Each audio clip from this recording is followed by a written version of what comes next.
வணக்கம். இந்திய நேரப்படி காலை 6 மணி. ஜெம் தலைப்புச் செய்திகள்.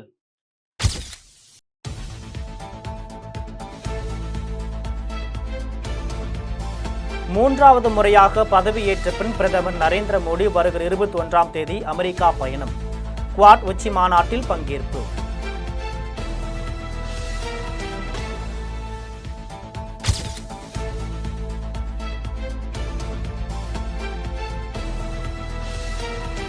நாட்டில் இன்று கிரீம் பன்னுக்கு எவ்வளவு வரி என கேட்கக்கூடாது, உரிமை இல்லாத நிலை உருவாக்கியுள்ளது. சென்னை நந்தனத்தில் நடைபெற்ற திமுக பவளம் மற்றும் முப்பெரும் விழாவில் விருதுகள் வழங்கி முதலமைச்சர் மு.க. ஸ்டாலின் பேச்சு.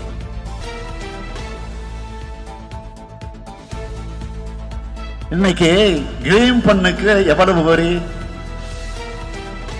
போடுறீங்கன்னு கேட்க கூட உரிமை இல்லாத நிலை உருவாகிறது. இந்த சூழல்ல மாநில சுயாட்சி வென்றெடுப்பதற்கான ஒரு அறிவிப்பு தான் இந்த பவள விழா செய்தியாக நான் சொல்ல விரும்புகிறேன்.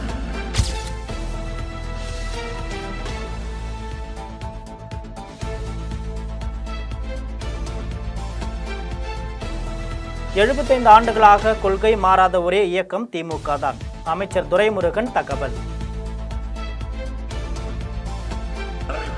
திராவிட முன்னேற்ற கழகத்துக்கு இன்றைக்கு 75 ஆண்டுகளாக.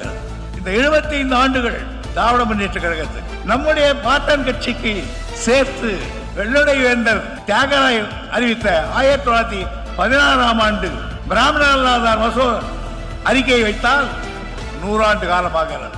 ஆக 100 ஆண்டு காலம் ஒரு இயக்கம் தொடர்ந்து பல்வேறு பேர்களில் இருந்தாலும் கொள்கையில மாறாமல் இருந்தது.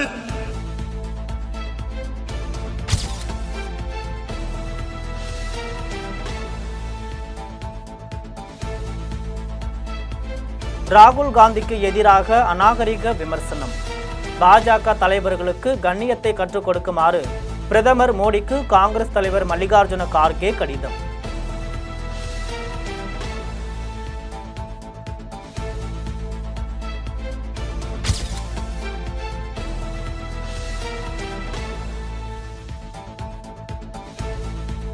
வக்பு திருத்த சட்டமுன் வரைவு தொடர்பாக கருத்து.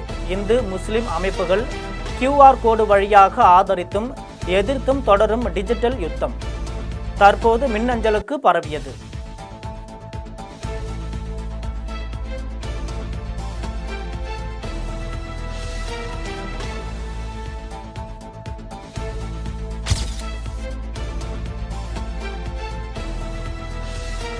பெய்ரூட், சிடான் நகரங்கள் உள்பட லெபனான் முழுவதும் பேஜர் கருவிகள் மூலம் தாக்குதல். ஹிஸ்புல்லா இயக்கத்தினர் 8 பேர் உடல் உருகுலைந்து சிதறி பலி. சுமார் 2750க்கு மேற்பட்டோர் படுகாயம். ஹிஸ்புல்லா உறுப்பினர்கள் பேஜர் பயன்படுத்தி வருவதை அறிந்து துல்லிய தாக்குதல்.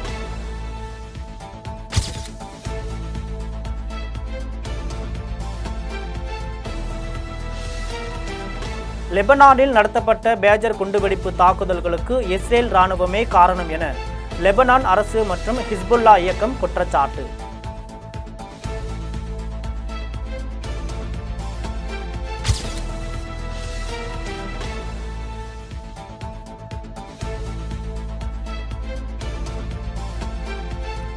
திமுக சாயலில் இன்னொரு அரசியல் கட்சி வேண்டாம்.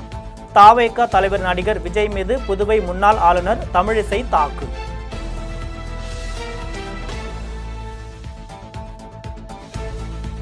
சொல்ல வந்தேன். ஏன்னா திராவிட முன்னேற்ற கழக சாயலில் இன்னொரு அரசியல் கட்சி தேவையில்லை.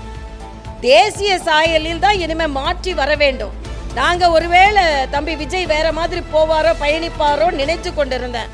ஆனால் ஆரம்பிக்கிறதுக்கு முன்னாலேயே நான் இப்படி தான் அப்படின்னு ஒரு கொள்கை அவர் விநாயகர் சதுர்த்திக்கு வாழ்த்து சொல்லாததும், இருமொழி கொள்கை. நான் தெலுங்கானாவில் இருக்கும்போது தம்பி விஜயோட படங்கள் தெலுங்கில் வெளிவந்தது, தெலுங்கில் விழாக்கள் கொண்டாடப்பட்டது.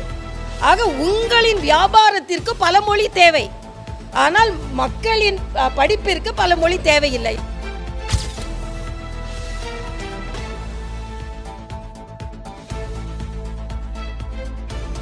சாதிவாரி கணக்கெடுப்பு விவகாரத்தில் தமிழக முதல்வர் ஸ்டாலினை தவறாக வழிநடத்தும் அமைச்சர்கள். பாமக தலைவர் அன்புமணி ராமதாஸ் திடீர் குற்றச்சாட்டு.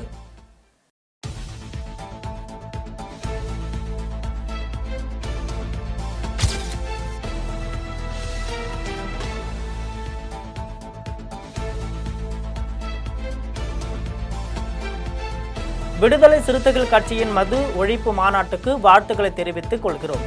தேமுதிக நிர்வாகி விஜய பிரபாகரன் பேட்டி.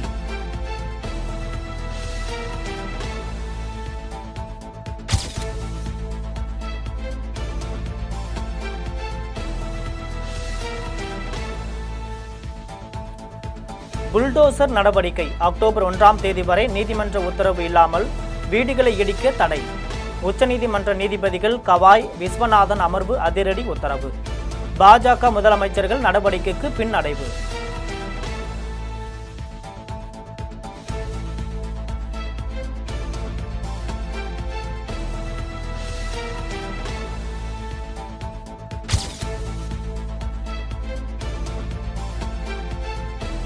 மூன்றாவது முறை பதவியேற்ற பின் பாஜகவின் 100 நாள் ஆட்சியில் ஏராளமான திட்டங்கள் செயல்படுத்தப்பட்டுள்ளது.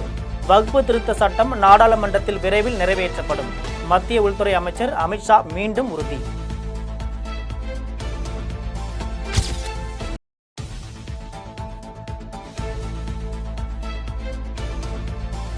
மனிதர்களை மதிக்கும் தன்மை நிர்மலா சீதாராமனிடம் இல்லை. காங்கிரஸ் மூத்த தலைவர் EVKS இளங்கோவன் காட்டம்.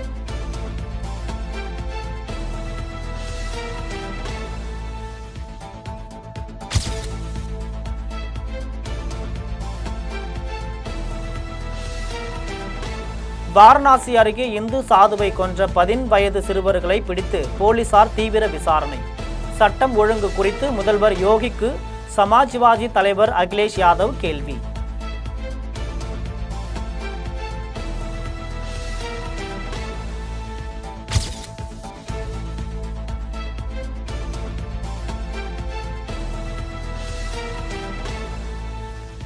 தீவிரவாதம் மற்றும் லவ் ஜிகாத் என்று அச்சம்.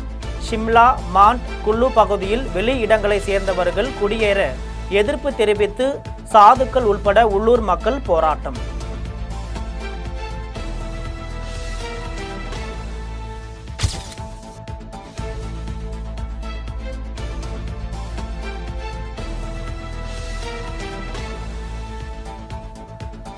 ஆம் ஆத்மி கட்சியில் உட்கட்சி பூசல்.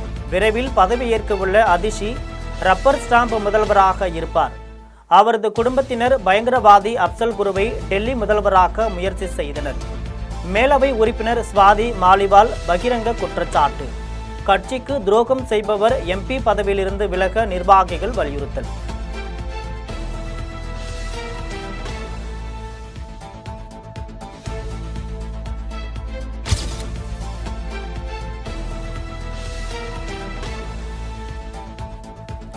பத்து ஆண்டுகளுக்கு பின்னர் காஷ்மீர் சட்டசபைக்கு இன்று முதற்கட்ட தேர்தல். காலை 7 மணிக்கு வாக்குப்பதிவு தொடக்கம். 24 தொகுதிகளில் போட்டியிடும் 90 சுயேட்சைகள் உட்பட 219 பேரின் அரசியல் தலைவிதியை தீர்மானிக்கின்றனர் மக்கள்.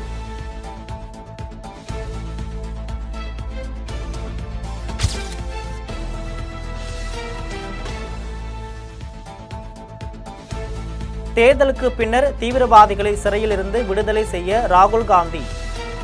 ஓமர் அப்துல்லா திட்டம் அமித்ஷா கடும் தாக்கு.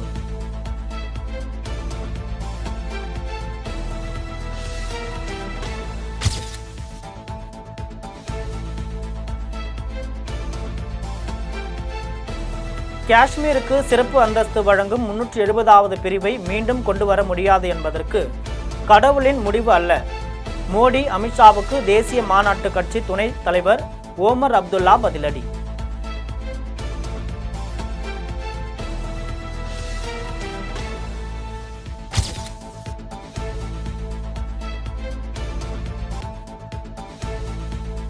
நிஃபா பாதிப்பு தீவிரம். கேரள, தமிழக எல்லைப் பகுதிகளில் அதிகாரி கண்காணிப்பு தீவிரம். சுகாதாரத்துறை நடவடிக்கை.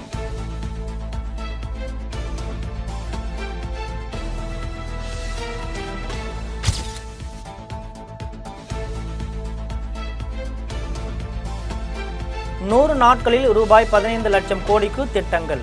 சொந்த வீடு இல்லாதவர்களே நாட்டில் இருக்கக்கூடாது என்பதே எங்கள் இலக்கு. 15 நாட்களில் ஏழைகளுக்கு முக்கிய அறிவிப்புகள். அமித்ஷா பேட்டி.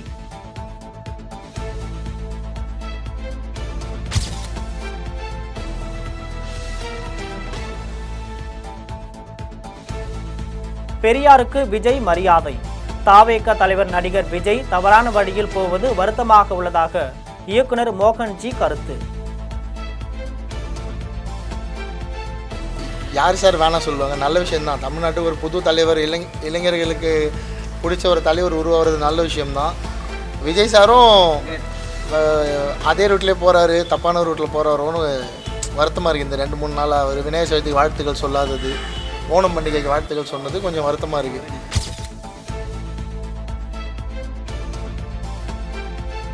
புதுவையில் மின் கட்டண உயர்வுக்கு எதிர்ப்பு தெரிவித்து இன்று இந்தியா கூட்டணி முழு அடைப்பு போராட்டம் நடத்தவுள்ள நிலையில் 1 முதல் 8ஆம் வகுப்பு வரை உள்ள அனைத்து அரசு மற்றும் தனியார் பள்ளிகளுக்கு விடுமுறை.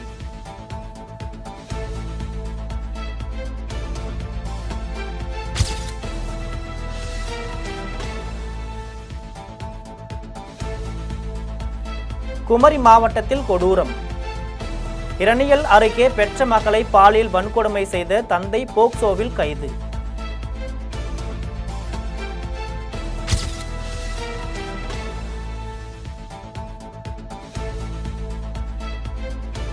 திருப்பதி வெங்கடாஜலபதி தரிசனம் செய்வதற்கு இன்று முதல் ஆன்லைன் பதிவு தொடங்குவதாக தேவஸ்தானம் அறிவிப்பு.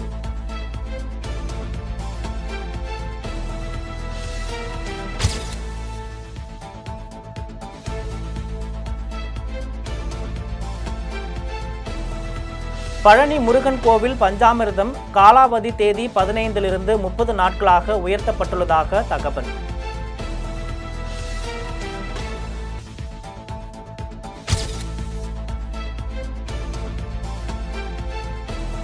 மாணவர்களை கூல் லிப் போதைப் பொருள் அடிமையாக்கி வருகிறது.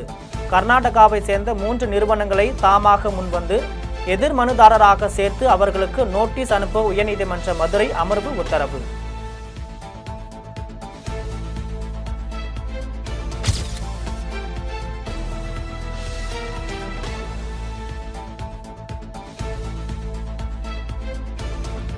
சென்னையில் நாளை முதல் பருவமழை தொடங்கும் என வானிலை ஆய்வு மையம் தகவல்.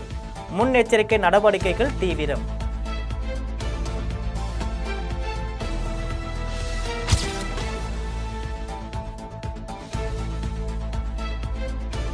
பிரதமர் மோடிக்கு கிடைத்த 660 வகையான பரிசு பொருட்கள் ஏலம். pmmementos.gov.in என்ற வாயிலாக பெயர் விவரங்களை பதிவு செய்ய அழைப்பு.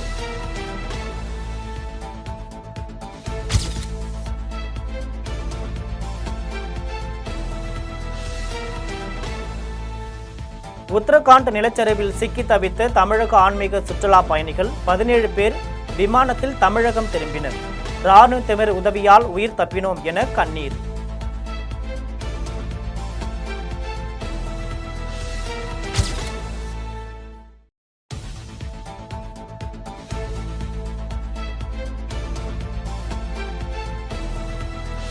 தென் மாநில இளைஞர்களை குறிவைத்து சைபர் குற்றவாளிகள் மாற்றும் சீன கும்பல், கைதானவர்கள் வாக்குமூலம்.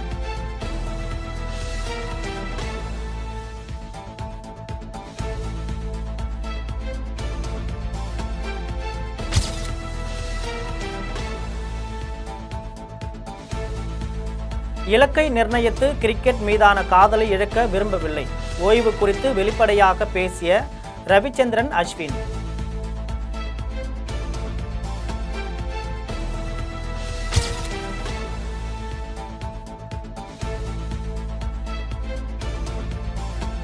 அடுத்த மாதம் 3ஆம் தேதி முதல் 20ஆம் தேதி வரை அமீரகத்தில் மகளிர் T20 கிரிக்கெட் பரிசு தொகை 2 மடங்கு அதிகரிப்பு.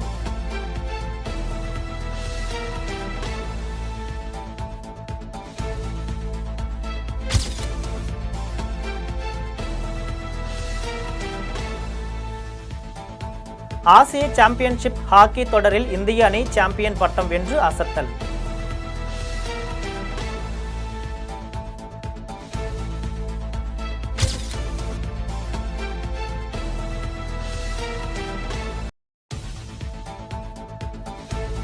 தூம் படத்தின் 4ஆம் பாகத்தில் ஹிந்தியில் வில்லனாக அறிமுகமாகும் நடிகர் சூர்யா.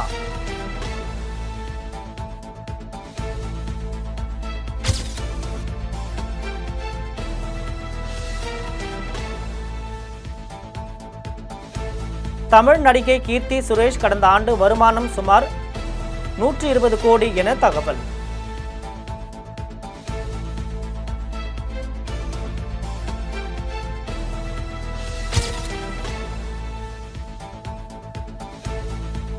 மலையாள நடிகர் டோவினோ தாமஸ் நடிப்பில் வெளியான ARM படம் 5 நாட்களில் ரூபாய் 50 கோடி வசூல்.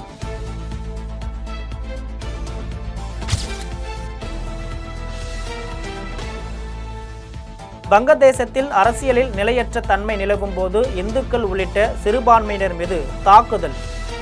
இந்திய வம்சாவளி MP சந்திரா ஆர்யா கனடா பாராளுமன்றத்தில் அறிக்கை.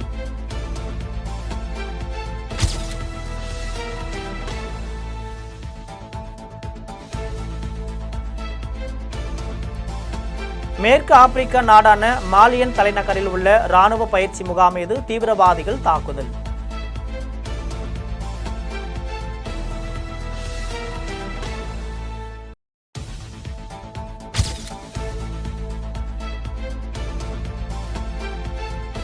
வெளிநாட்டு விவகாரங்களில் தலையிட்டதாக குற்றச்சாட்டு. ரஷ்யாவை சேர்ந்த சில ஊடகங்களுக்கு மெட்டா நிறுவனம் தடை.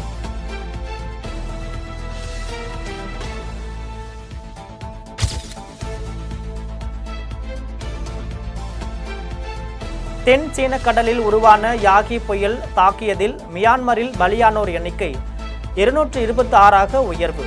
77 பேர் மாயம்.